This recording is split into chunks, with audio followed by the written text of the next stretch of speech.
নির্বাচিত জনপ্রতিনিধিরা শপথ নিল, নতুন সরকার দায়িত্ব গ্রহণ করলো, পার্লামেন্ট সরগরম হয়ে উঠবে আবার।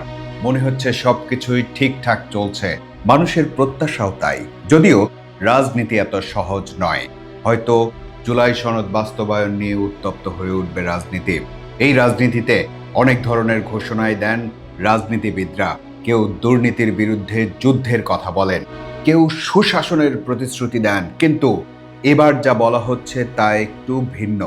বাংলাদেশ জামায়াতে ইসলামীর নবনির্বাচিত সংসদ সদস্যরা রাষ্ট্রীয় সুযোগ সুবিধা হিসেবে বরাদ্দকৃত শুল্কমুক্ত অর্থাৎ ট্যাক্স ফ্রি গাড়ি নেবেন না, এমনকি সরকারি প্লটও গ্রহণ করবেন না তারা। এরপর বিএনপির পক্ষ থেকেও জানানো হয়েছে যে তাদের দলের সংসদ সদস্যরা সরকারি সুবিধার আওতায় শুল্কমুক্ত গাড়ি ও সরকারি প্লট নেবেন না।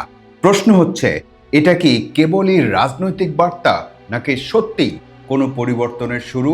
হঠাৎ করেই কি এই প্রসঙ্গ সামনে এলো, নাকি আছে কোনো পরম্পরা? বদলাচ্ছে কি বাংলাদেশের রাজনৈতিক সংস্কৃতি? প্রশ্ন অনেক, উত্তর খুঁজব এই ভিডিওতে। আমি মঞ্জুরুল করিম আপনাদের স্বাগত জানাচ্ছি প্রেক্ষাপটে। এমপি বা সংসদ সদস্য হলে একটা শুল্কমুক্ত গাড়ি আমদানি করা যাবে, এমন আকর্ষণে কেউ রাজনীতি অবশ্যই করেন না।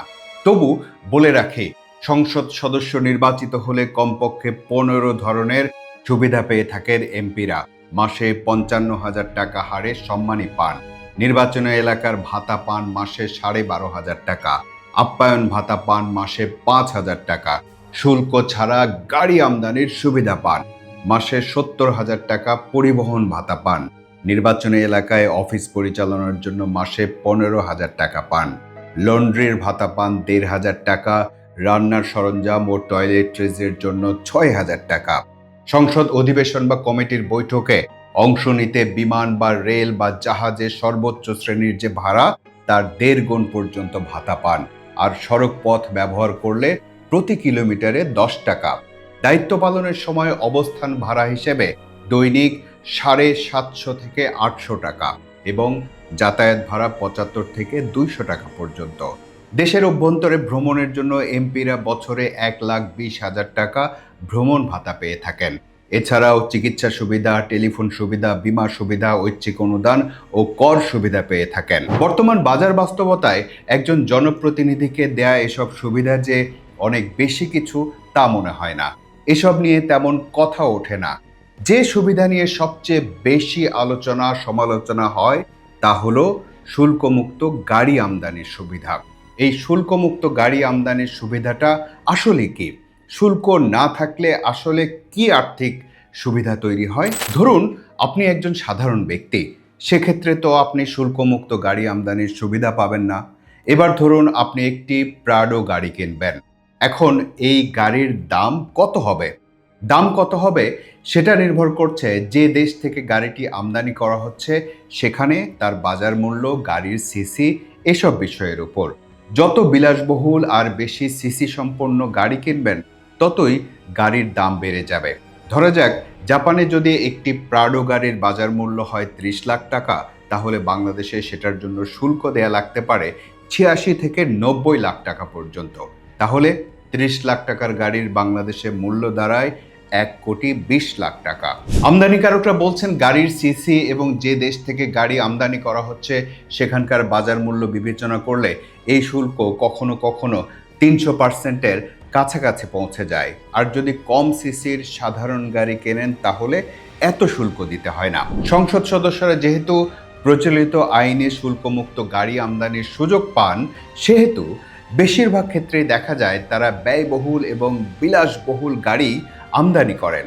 সেক্ষেত্রে তারা হয়তো 90 লাখ থেকে 1 কোটি টাকার উপর পর্যন্ত শুল্কমুক্ত সুবিধা পেয়ে থাকেন। এখন কথা হলো, একজন জনপ্রতিনিধি কত কষ্ট করেন আপনাদের জন্য, তার বিনিময়ে এইটুকু সুবিধা তাকে দেবেন না? দেবেন যদি এটার অপব্যবহার না হয়। কিন্তু বাংলাদেশে এমপিদের শুল্কমুক্ত গাড়ি আমদানির ক্ষেত্রে যে অভিযোগগুলো পাওয়া যায় তা হলো, এমপিরা শুল্কমুক্ত সুবিধায় অতি বিলাসবহুল গাড়ি আমদানি করেন, মেয়াদ শেষে গাড়ি বিক্রি করে দেন, গাড়ি আমদানির পর আত্মীয় স্বজনের নামে ব্যবহার করেন।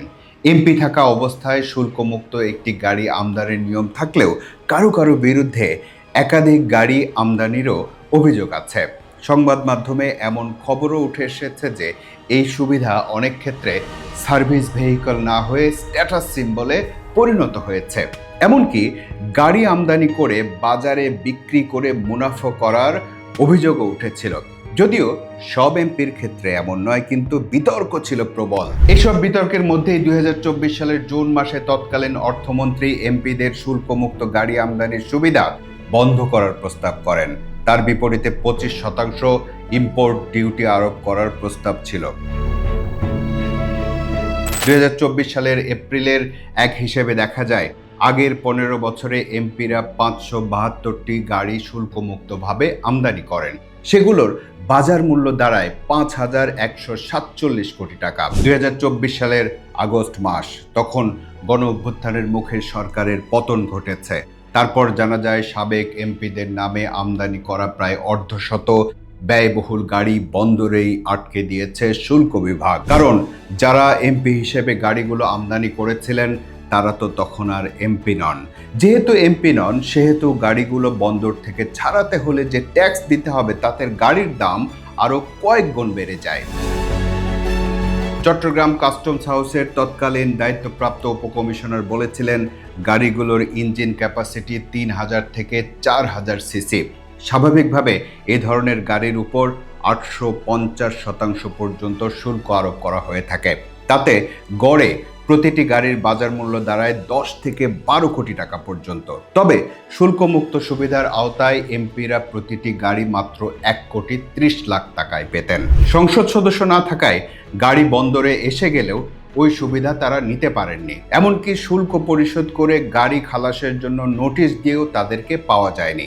আটকে যাওয়া গাড়িগুলো ছিল Mercedes Benz, BMW, Jaguar, Toyota land cruiser, range rover, Mitsubishi, Ford, Lexus ব্র্যান্ডের। যেহেতু আমদানিকারকরা সাড়া দিল না, তাই 2024 সালের অক্টোবর আর নভেম্বরের সময়টাতে গাড়িগুলো নিলামে তুলে বিক্রি করার প্রক্রিয়া করতে থাকে চট্টগ্রাম কাস্টমস। এরপর নিলামে তোলাও হয় গাড়িগুলো, কিন্তু প্রত্যাশিত দাম না পাওয়ায় 31টি শুল্কমুক্ত গাড়ি সরকারের পরিবহন পুলে দেওয়ার সিদ্ধান্ত নেয় এনবিআর। এভাবেই এমপিদের শুল্কমুক্ত গাড়ি আমদানির সুবিধার বিষয়টি অনেক বেশি আলোচিত ঘটনা হয়ে ওঠে। 2026 সালে 12 ফেব্রুয়ারি ত্রয়োদশ জাতীয় সংসদ নির্বাচনের আগে নানামুখী প্রচারণায় দেশের মানুষকে বিভিন্ন প্রতিশ্রুতি দিতে থাকে রাজনৈতিক দলগুলো। এমনকি দেশের রাজনৈতিক সংস্কৃতিরও পরিবর্তনের স্বপ্ন দেখায় তারা। 7 ফেব্রুয়ারি 2026 হবিগঞ্জে এক নির্বাচনী জনসভায় বাংলাদেশ জামায়াতে ইসলামের আমির ডাক্তার শফিকুর রহমান বলেন, তার দল ক্ষমতায় গেলে দলের সংসদ সদস্যরা শুল্কমুক্ত সুবিধায় গাড়ি নেবেন না, প্লট বা ফ্ল্যাটও নেবেন না। 12 ফেব্রুয়ারি নির্বাচনের সংখ্যাগরিষ্ঠ আসনে জয়ী হলো বিএনপি জোট। তারপর 16 ফেব্রুয়ারি জামায়াতে ইসলামের নেতা ও সুপ্রিম কোর্টের জ্যেষ্ঠ আইনজীবী মোহাম্মদ শিশির মনির আবারও এই শুল্কমুক্ত গাড়ির প্রসঙ্গ টেনে বললেন, দলের পূর্ব ঘোষিত সিদ্ধান্ত অনুযায়ী জামায়াতে ইসলামীর নবনির্বাচিত সদস্যরা রাষ্ট্রীয় সুযোগ সুবিধা হিসেবে বরাদ্দকৃত শুল্কমুক্ত গাড়ি ও সরকারি প্লট গ্রহণ করবেন না। 17 ফেব্রুয়ারি বিএনপি জোটের নেতৃত্বাধীন নতুন সরকার শপথ গ্রহণ করল। তারপর সংসদীয় দলের সভাকক্ষে বৈঠক করলেন বিএনপির নবনির্বাচিত সংসদ সদস্যরা। ওই বৈঠকেই সিদ্ধান্ত হয় যে শুল্কমুক্ত গাড়ি, সরকারি প্লট নেবেন না বিএনপির সংসদ সদস্যরা। দুই রাজনৈতিক দলের এমন সিদ্ধান্তকে নিঃসন্দেহে ইতিবাচক হিসেবে নিয়েছে দেশের মানুষ। এর মাধ্যমে সরকারি সুবিধার অপব্যবহারের পথ যেমন বন্ধ হবে, তেমনি সরকারও শত শত কোটি টাকা রাজস্ব হারানো থেকে রেহাই পাবে। কিন্তু কিছু প্রশ্ন তো থেকেই যায়। এই ঘোষণা কি দলীয় নীতিতে পরিণত হবে, নাকি ব্যক্তি পর্যায়ের সিদ্ধান্তেই সীমাবদ্ধ থাকবে? নিয়ম কি সংশোধন হবে? ভবিষ্যতে অন্য দলও কি একই পথে হাঁটবে? যদি কাগজে কলমে সিদ্ধান্ত হয় যে এমপিরা আর সম্পূর্ণ শুল্কমুক্ত গাড়ি আমদানি করতে পারবেন না, তাহলে হয়তো এই প্রশ্নগুলো আর উঠবে না।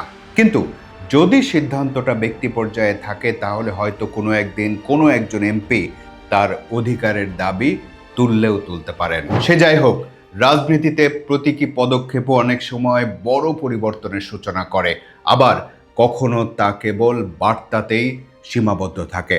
বাংলাদেশের মানুষ দীর্ঘদিন ধরে সুশাসন, স্বচ্ছতা আর জবাবদিহিতার কথা শুনছে। শুল্কমুক্ত গাড়ি না নেয়া বা সরকারি প্লট না নেয়ার ঘোষণা হয়তো ছোট পদক্ষেপ, কিন্তু প্রতীকীভাবে তো বড়। এখন দেখার বিষয় এই প্রতিশ্রুতি ঠিক থাকে নাকি সময়ের সাথে সাথে আবারও পুরনো বাস্তবতায় ফিরে যায়।